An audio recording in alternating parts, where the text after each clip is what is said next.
frequent absences, Anthony was never reported missing. So when they found the head, they didn't know who that was to begin with. And there was this big nationwide search to find the identity of this head, because they had no idea who this person was. They couldn't profile him because there were no teeth, so they couldn't do dental records. So they were just, they're like, there's a head and a large intestine, and we have no idea who this man is. Like, I'm just still amazed by the amount that they've managed to figure out from just a head and a large intestine, to be honest. They did get a lung and several teeth as well, and a jawbone. But I'll go into how they're found in a little bit, because it's actually quite interesting. The articles I read have a weird amount of detail on how these things are found and, you know, who's involved. Yeah, but because of his frequent absences, no one ever reported him missing, so they're just like, oh, Anthony's just off again. He's just off again. His life did become clearer in the investigation into his final days. Several Liberty Avenue, remember that's the prostitution ring, several Liberty Avenue regulars told investigators that Michalowski was working as a male prostitute, although at the time his family disputed those claims. Walter Engel, who was married to Michalowski's mother at the time of his murder, stated that Michalowski was not homosexual and that whilst he liked partying, he wasn't the drifter police made him out to be. Engel stated that he was a good kid.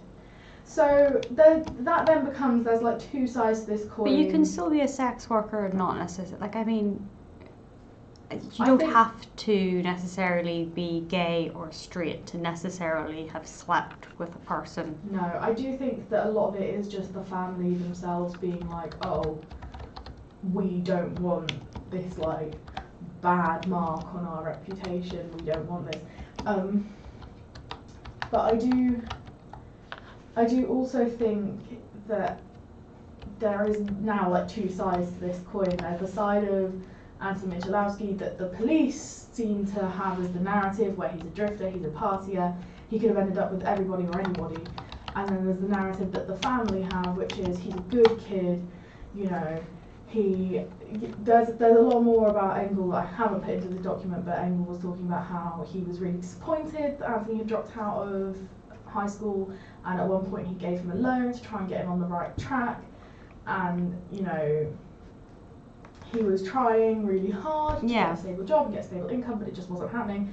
And so and then the police, it's a sad case overall. It's a sad case overall, but it's interesting that the police have such a different view of him than the family. I'm not going to talk about the aftermath yet. I think we should discuss early theories before the break, and then I'll get into the mess that is what happened after. Yeah. Because they find this head on the 27th of December. I've gone into the background. But what happened after is kind of crazy, particularly what happened 3 years after is all a bit crazy. So I'm gonna do some theories now before we get interrupted by our musical break, which if you're watching on YouTube, we're just gonna put up a little image and mute it for a minute or two. Yeah. Copyright. We don't want to be sued. So my theory standing at the moment. So the two theories that are here before we get into the suspects are, okay, he's a prostitute, he's picked up, he's drugged, he's murdered. Bing, bang, boom. And the other one is that someone finds an overdose corpse, decides, you know what, this is perfect for cutting into tiny, tiny pieces and dumping in bins around the city. Let's do that. What about the black market for organs? That's fair. Although, I have to say, if you're going to sell organs, why wouldn't you sell a lung? I'm sure they earn money. Because the lung was found. But then I guess, you know, there's no kidneys, there's no pancreas, there's no liver, there's no heart. All of these could have been sold, but they're never found, so we don't know where they are. They could be inside someone else. But then if you came across a body in the street and you happened to be someone who was on the black market, you would need to have the items and utensils handy, especially if they were still alive. I mean, who has that in the boot of their car? I guess, I mean, considering he was last seen on the 24th of December, it's not hard to imagine, because obviously they can't determine when or where he died. That's the big problem. But it's not hard to imagine that, you know, everyone's busy, it's Christmas, no one really notices someone taking a supposedly drunk man home. They're just like, oh, someone's just got a bit too merry at the Christmas party, you know? So it could be that he's, you know, very highly drugged up, and someone who is either a killer or is on the black market and selling organs goes, oh, come home with me, takes him home and then does the deed. It is this debate of what happened to the other 85%, because a lot of people assume, oh well, they must be out there, but I feel like if there's 85% of a body in the Philadelphia area, someone's got to have found it by now. But I mean, if they were put in the bins, I imagine if the bins came around and were collected, that's... They weren't all in bins. See, the difference between Michalowski and the other victim, Hickmott, is that Hickmott, all in bins. Michalowski, just everywhere. It was like he'd been vaporised and bits of it had been thrown across the city. So the first part of his body was found in a bin by someone who's probably homeless, going on the backstory that they're scavenging from cardboard, although they never found this man who initially reported the crime because he'd gone out of there at that point. It was the store manager had seen the man, had asked him what he was doing, and then the man went to the local drugstore to call them, because obviously there was a whole panic, and he was like, what are you doing here? Why are you looking in the bin? He's like, well, I was looking for cardboard, I found a head, so I'm going to go call the police. Ooh. Not what you want when you're looking for cardboard, but... No, and definitely, like, seeing as he didn't stay to kind of give a statement, obviously, like, he's maybe had bad experiences with the police in the area. Yeah, a lot of people were like, oh, he's the killer for a bit, but...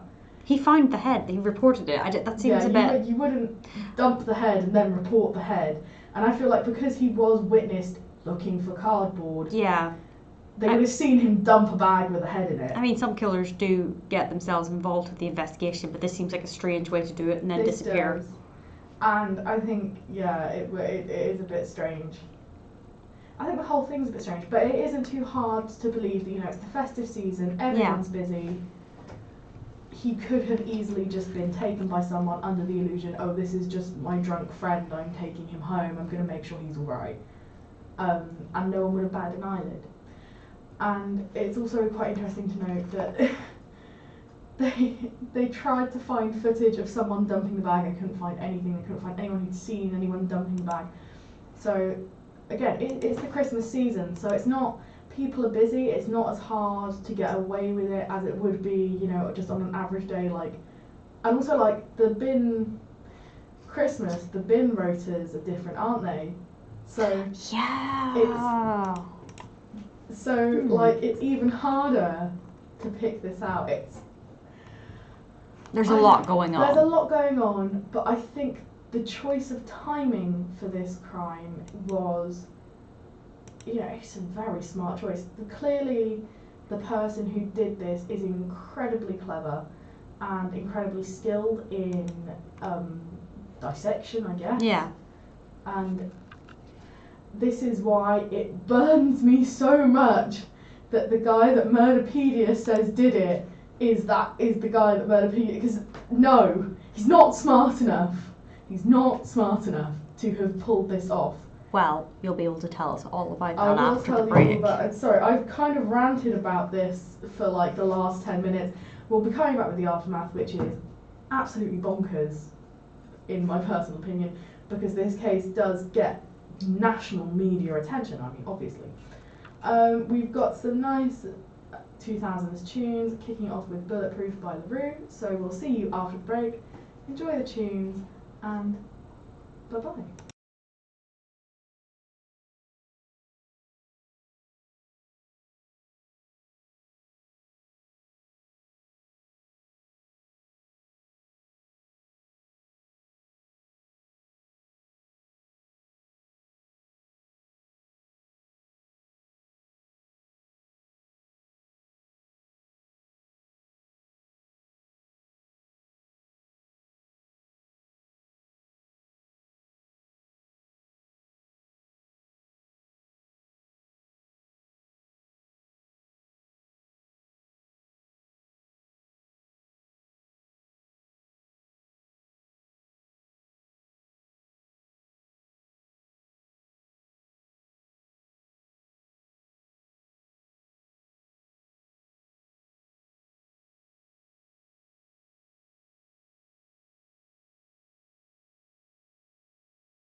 Hello and welcome back to Things That Go Bump in the Night.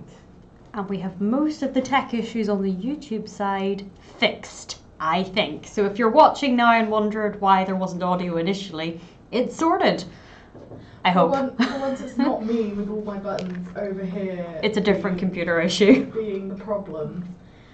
Anyway, so everything's up. I just turned up the wrong mic, which was great fun for you, not for me. But it's okay because they're both one's kind of near you, so you can hear you. And I was like, why is Felicity so quiet? Oh, the wrong mic. Anyway, so we're going to get into the aftermath of the case now. As I said, it's Anthony Michalowski case. Anyone who's just tuned in, decapitated head found in a bin outside of a shopping mall. With some teeth and an intestine and not no, much else. It was just the intestine and the teeth are found later. Oh. So I'm going to get into the aftermath now. As I said, this whole thing became like national news. It really blew up. So we're back on Charlie Lenz, the chief inspector of the case, who is now retired, and he said, "I wanted to clear that case in the worst possible way. That case did bug me." Police canvassed the mall where Michalowski's remains were found, trying to find someone who had seen the bag being dumped. They could find no evidence linking anyone else to the crime scene, aside from obviously the man going into the bin. Yeah. But he called it. On the 29th of December, several of Michalowski's teeth and a lung were found under the shrubs of a neighbouring house by Molly the Labrador. I like that. They included the detail that it was this dog called Molly. Molly, you're a superstar. You're probably not alive anymore because this is this is now. It was 1988 yeah, then. 1988. So, but well done, girl. Yeah, we hope you got some beautiful treats when you got home. The neighbours were incredibly upset by this finding and could not understand why someone would choose their home for this. So it was the neighbours of Molly the Labrador who were like, why? Why would you do this? Well, I can understand that. One of them said it showed how crazy the world has gotten. Oh, it's quite bad now. Yeah. But it is, I find it quite interesting that it was found under their shrubs. And it was Molly the Labrador. The fact that the name is like of all the things to find though, like under I don't know. Would you want to move house after that? I mean, yeah. But the worst one, the whole time I was reading about this dog, I was like, I have a dog, Morris the Irish Terrier. Bailey, the miniature Jack Russell, who isn't so mini. Can you imagine going out walking your dog and they're just sitting there like, what are you sniffing? What are you saying? It's a lung and some teeth. Would I know it's a lung? Well, I probably would actually. I have background in healthcare. Yeah. I have background in case photos, so. I don't know. I think it would be like horrifying, and then I think your morbid curiosity would probably kick in. Yeah, I think I'd start poking it with a stick or something. That would be my problem, because I'd be like, is this human or is this just like a deer? What is this? I mean, I live in London, so the chances of it being a deer are quite low. You say that now. I don't live anywhere near deer, and my dog once brought me back an antler. That's quite strange. It was just out the door. I think he got, because like cats usually drop stuff, and I think him, because he thought he was a cat, because he was raised with the cats, just brought an antler, and so there was an antler at the back door. Can't explain it, but we have an antler. Always good. I think with me, I'd probably be like, because it is London and you can get some weird meats in London, I'd be like, is this a meat that someone's dropped? I think the teeth would probably give it away, but if it was just like a chunk of meat, I'd be like, is this a meat that someone's dropped? To be honest, I think I would probably just scream, because it's given me flashbacks here too. I was walking down past some takeaways, and the seagulls, which give me nightmares in Swansea, were fighting over stuff at the bin, and I could hear like squawking above my head. And suddenly this piece of meat fell from the sky in front of me, and the seagulls swooped down to get it, and were still fighting with it above my head. Oh. But it was just, and I don't know what the meat was, I don't know what it's from, it was just meat, and the birds, and yeah, I do not like the birds here. I think I will need therapy from them, but genuinely meat falling from the sky, and I screamed. I'm not fond of the seagulls, but I love pigeons. And the other day, me and my boyfriend were sitting eating sandwiches. He does not like pigeons, and I start throwing crumbs to the pigeons, and they start coming over, and he's like, trying to kick him away. He's like, do not come near me. I was like, stop being mean to them. They're not even doing anything. No, see, pigeons, yes. Pigeons, the good. Seagulls, no. But we're digressing here. Just, on the seagulls, can you imagine if rather than the Labrador, just some seagulls swooped down? Oh, there'd be no evidence left that the Seagulls got it. Maybe it was given to seagulls. Maybe like the other 85%. That's how you cover up a crime. Well, you could do that easily here in Swansea, given the Seagulls here. They're vicious. Anyway, so back out of dogs and finding bits of bodies with your dog.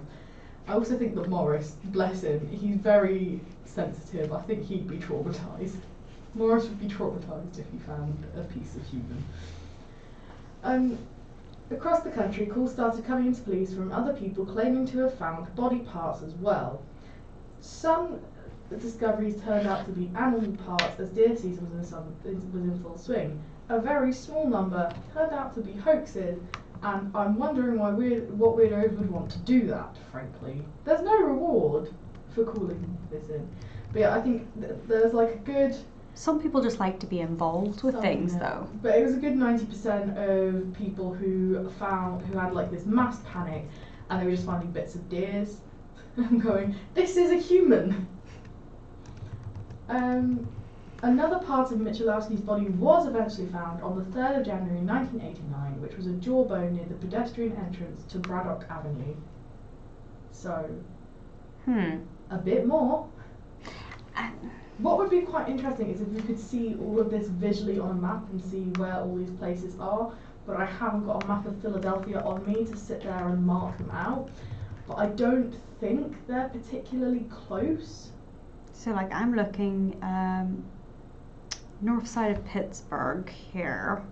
I don't know. I'm trying to see if I can see anything when I'm looking it up. Yeah. But I don't know. I've seen a couple of like photographs of the person. Yeah, Braddock. It will be the Great Valley Shopping Centre in North Versailles, and then the other address I have is Braddock Avenue. So I'm on Google Maps right now. So Great Valley. Oh, it's not even typing. That's university Wi-Fi for you. Great Valley Shopping. Hang on.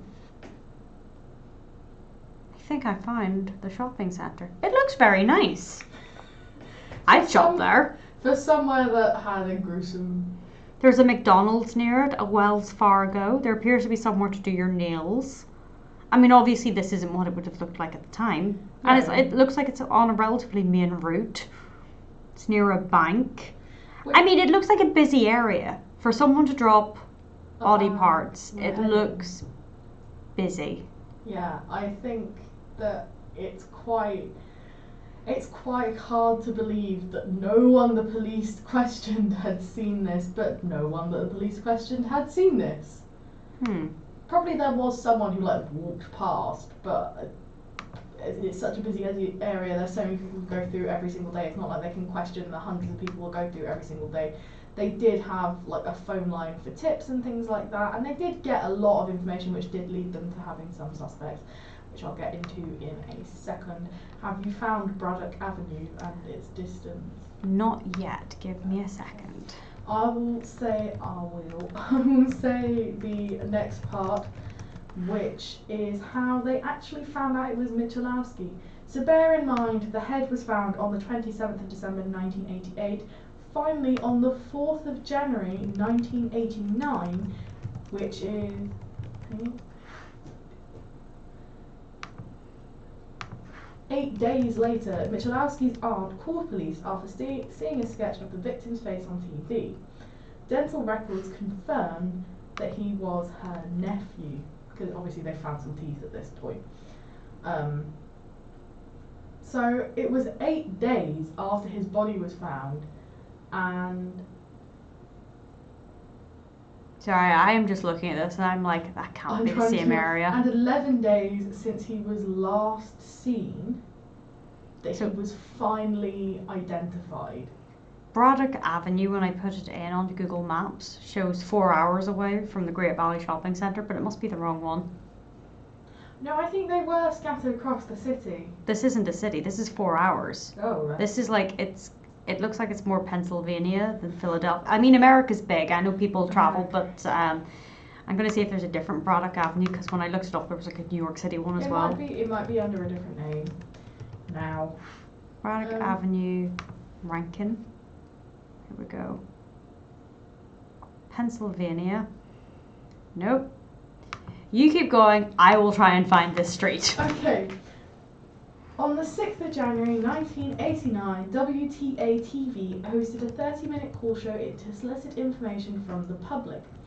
This led to police having several suspects, one of who had a history of picking up young men and choking them to unconsciousness, and another who had a violent past and was supposedly owed money by Michalowski, but there was not enough evidence to prosecute either of them.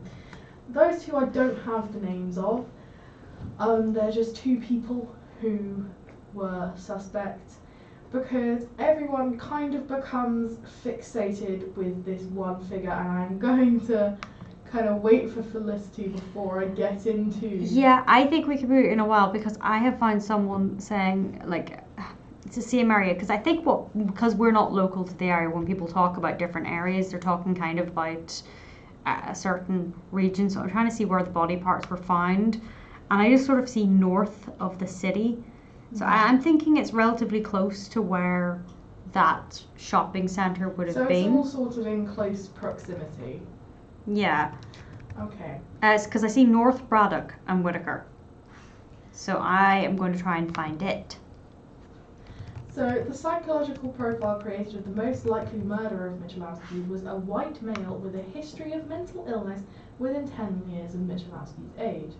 This profile pretty much perfectly matches that of the best suspect, Robert Wayne Marshall, who was charged in homicide in 1992 over the murder and dismemberment of 30-year-old Michael Hickmott. He described himself, now this is the greatest bit of this dude, is that he describes himself as a neo-Nazi vampire. There's so much to unpack there. There's just so much to unpack. Oh yeah. Neo-Nazi. I mean... There's this great photo of him. Nazis are not known for being very accepting. I feel like they wouldn't accept a vampire. No, they probably wouldn't. But there's this photo of him that I found when I was going through different articles, and it just, you look at it and you go, yep, that's a neo-Nazi right there. It's like the epitome of a neo-Nazi when you see it. I can envision this. Like, you don't need to read. Hang on. What is the name again? Robert Wayne Marshall. It's like the shaved head, like decked out in American flags and stuff, and it's just like... Okay, when I look up Robert Wayne Marshall, the first person I get is someone who was an American businessman who in 1984 was charged with the contract murder of his wife. If you add Michalowski or Hickmott... If I type in serial killer, maybe? Yeah, I mean, because they only ever charged him with one murder. No. Do you want me... No. Because I have a link to the article where this photo is taken. There's so many of them. I'm going to spin this around for you. Oh damn, it's none of those. Yeah. It's a particular article. Give me 2 seconds. Please don't play the YouTube video I was watching. Because I can envision this. So if I look up unsolved murder in Pittsburgh, I just get, generic kind of images here rather than our neo-Nazi friend.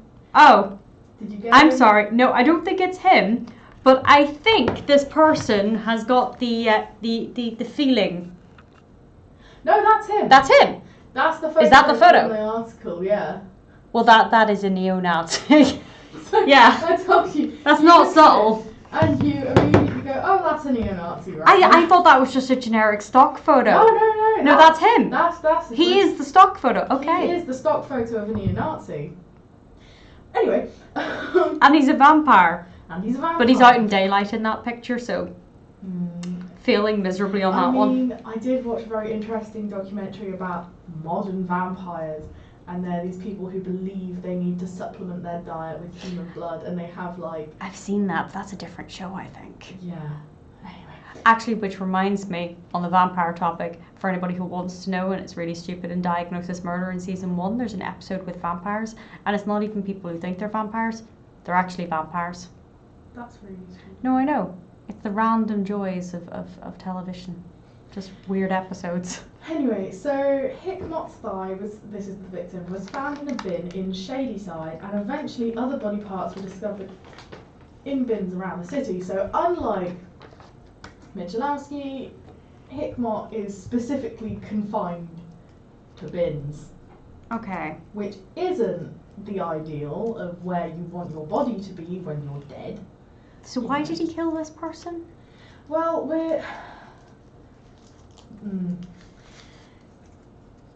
Hickmot was also unemployed and had previously worked as a male prostitute, and I believe that he was homosexual and he was out as homosexual.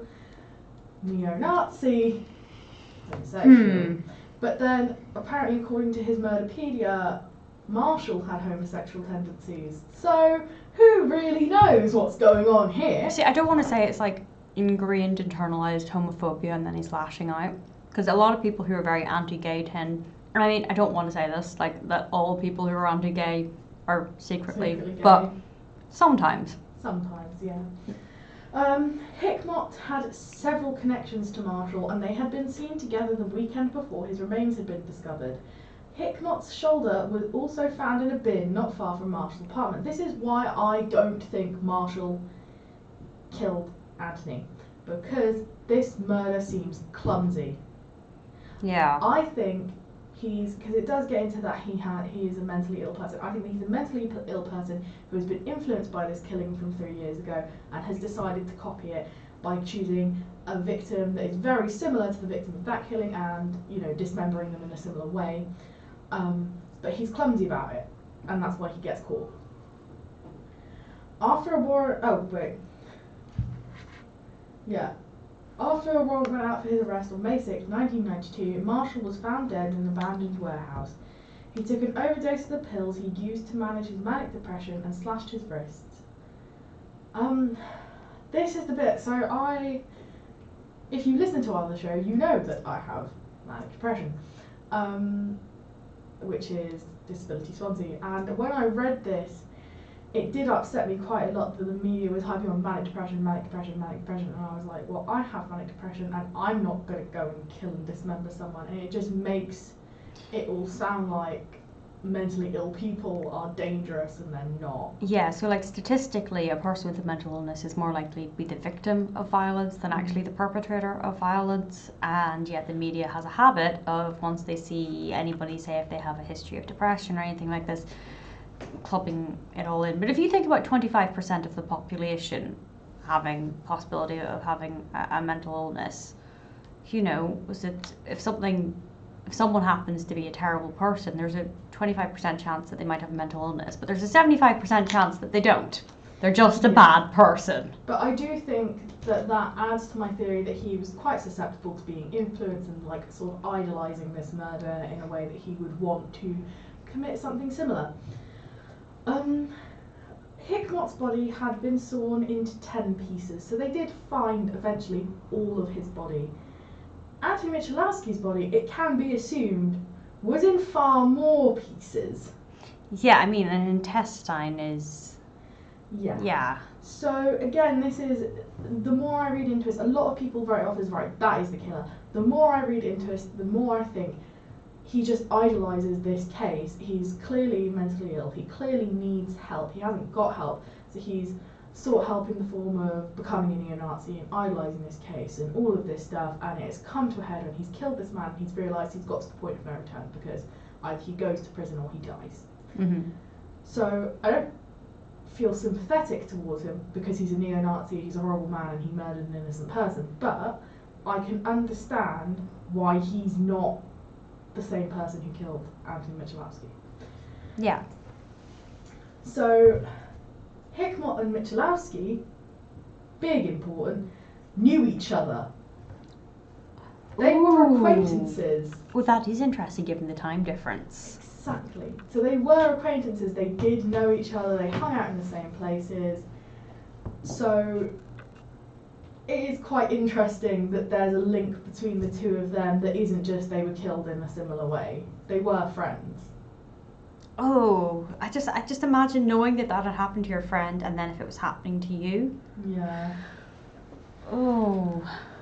In his suicide note, Marshall wrote, "I wish I could convey to you how unhappy and confused my life is. By the time you read this, I will have left this earth." The profile of Marshall that I've built from all of this is that he's an extremely unhappy man. He's not managing his depression very well, and he's resorted to trying to find this sense of identity and this sense of self and this sense of stability through becoming a neo-Nazi and kind of fixating over this big mystery that obviously, 3 years ago that was headline news, that was everywhere. And he's decided, this will make it better, I'm going to go out and I'm going to copy this case. And I think it's very frustrating to me that then he's been given the label as the murderer of Anthony Michalowski when I am completely convinced that Michalowski's murder is still out there and could potentially strike again, because it's not the kind of thing you do once. It seems like the profile of a serial killer. It does seem like something that someone would do more than once. And usually, the level of violence involved in this, that feels like it would have been an escalation. This isn't a starter crime. No, this isn't a starter crime. No. But there wasn't anything similar in the States to link it to go, okay, this is someone we can say did this and did that. And it's just, it stands out because the only one that is similar is Hickmott, which is why I think everyone goes, it's Robert Wayne Marshall. He clearly did. Well, they're similar, but they're not exactly. Similar, but it's not the same sort of MO. There's variations. An MO is an MO for a reason. Yeah. So I do think that the person who killed Michalowski is still out there, and I would like to see him be brought or her. I'd like to see that person be brought to justice. Actually, in the article I read, it said one of the investigators was like, it's very unlikely this is a woman. Women don't do gory crimes like this. And I'm just like, I think we've come across a bunch of women who do gory crimes like this. Don't write them off. Don't be sexist. Murderers can be any gender. Yeah, wasn't it Catherine Knight we were talking about the other week in Australia? And that was so gruesome that you went green when I told you what she did. I was almost like, we might have to pause so I can go to the bathroom for a second here. This is getting a bit much. But yeah, so I do hope that in my lifetime I can see that person be brought to justice, but it seems very unlikely considering no one's really spoken about the case in quite a while. Anyway, going back to the aftermath, the main difficulty in solving the case was that too much time had passed between when Michalowski was last seen alive and when his remains were found. The rule of thumb is that if you're going to solve a homicide, it's going to be done in the first 72 hours, which was said by Police Inspector Floyd Nevling, who was one of the first on the scene. And he actually, when this was called in, he thought someone was playing a prank, and that there's not really a head in the dumpster. With a head in the dumpster. Well, I can understand why you would think it was a bit. Yeah. Even with today's forensic technology, experts on the case doubt it could be solved. On the 28th of January, so this is a month and a day after his remains were found, on the 28th of January 1989, Anthony was finally laid to rest with more than 150 mourners attending his funeral. Well, that's something. That's something. Although sad, but something. Part of me thinks because he's a drifter, who are these 150 people? Are they just fanatics? Morbid, curious. Well, maybe but sometimes when people die and they don't have a lot of family, they put out a plea in the newspaper or something like that, and people come along. Yeah, I don't know. Part of it feels like it's a bit disrespectful. That some of these people aren't respectful of his death, and other parts of me feel like, okay, I can understand. But yeah, it's an incredibly sad case, and I've been looking at it for a month now, and I just keep going back to it. I keep getting sadder about it, to be honest. He didn't deserve what happened to him. No. and it truly upsets me that I don't think this will ever be solved. It's not an ongoing investigation anymore, so I don't think we'll ever find who did it. And that's kind of sad to end on. Yeah, that is kind of sad to end on. Let's try. I'm gonna do one last check of my emails before I close this chapter of my research to see if the Philadelphia PD have got back to me over the course of this show. Did you even get like a bounce back email saying we have received your email? No, I did not, and no, they have not. So I was kind of hoping, I was like, fingers crossed, oh, that would be really cool. We could end the show and be like, the Philadelphia PD. Yeah, they finally got back to us. But no, they didn't. I think they kind of read it and were like, it's a radio show in Swansea, so I don't think we'll be responding to that. But yeah, I do hope that eventually there is justice for this, but I have to say I don't believe that will happen anytime soon. So with that, I think it is time for us to end. Hopefully everyone can be a bit cheered up by, I've got Ruby by the Kaiser Chiefs next, which is always bop. And that's all from us. Stay curious. And stay spooky. We'll see you next week. Can I put the monitor on?